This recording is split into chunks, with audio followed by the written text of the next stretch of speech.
ang siling lang niya, gusto niya gapataas ang roof.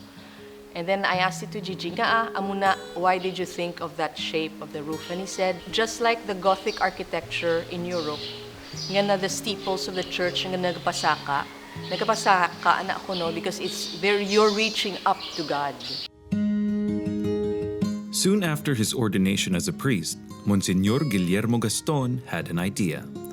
Monsignor Gigi, as he is known to his family, envisioned a rustic chapel on his family's 47-hectare ancestral estate in the municipality of Manapla, an hour north of Bacolod City, that would bring the Gaston family and the workers on their farm together in communion with God.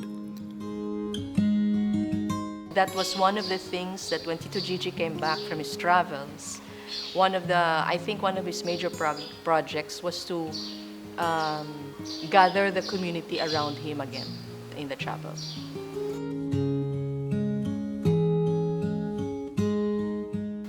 Tito Gigi asked my father, who's an architect, to design a chapel. And so my dad drew on a piece of paper. Lola gave him 8,000 pesos. And he used the money to buy materials.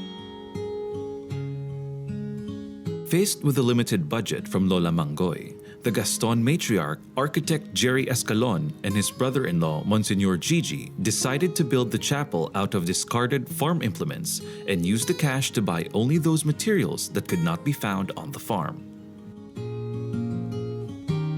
The chapel's circular footprint, symbolic of the promise of eternal life through Christ, with no beginning or end, takes its cue from its most distinctive building material, wooden cartwheels from farm vehicles that were discarded when rubber tires became the norm.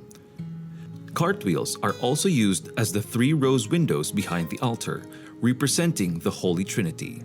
The stained glass effect is achieved with clusters of broken bottle glass in various colors. The other main building material of the chapel is stone. Black volcanic sand, or margaha, from the nearby beach was used for the concrete flooring. Limestone boulders, also hauled from the nearby beach, were carved into an altar. 3 seats for the priest and altar boys, and a lectern. The pieces that were carved away now panel the wall behind the altar.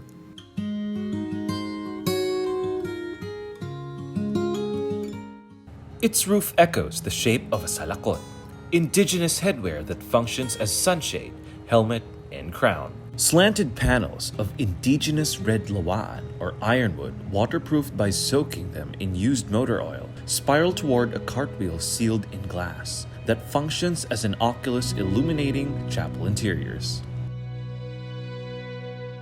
The slanted panels also guide rain toward the eaves and into protruding water sprouts. The cross atop the roof is made from a pair of bull cart axles. A repurposed lusong or mortar, once used for pounding rice, now serves as a holy water vessel and baptismal font. The halo or pestles are now used as lampstands and candle holders. Any metal fastenings and embellishments in the chapel all used to be farm tools. In giving new life to discarded farm implements and in the simplicity and roughness of its construction, the chapel becomes a testament and tribute to the labor of farm workers and an expression of gratitude for the fruits of the land.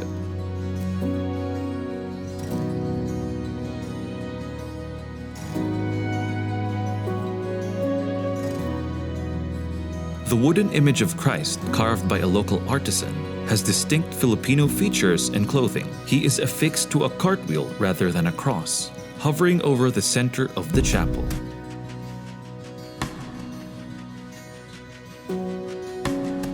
Nearby is a similarly Filipinized image of the Virgin Mary, also carved out of wood. The pews are tree trunks, bisected and fashioned into rustic benches. The chapel was completed and blessed in 1967 and became the site of the first Mass celebrated in Hiligaynon, following the reforms of Vatican II. Since then, it has continued to bring people together as a community, just as Monsignor Gaston envisioned. chapel has always been here as far as I can remember. Right beside it, there is what we call the plaza, where all the social activities of the hacienda take place. So the mga pinaili, and I remember growing up, we had softball games. I remember that. There would be catechism classes here in May. So yes, it's part gid of the community.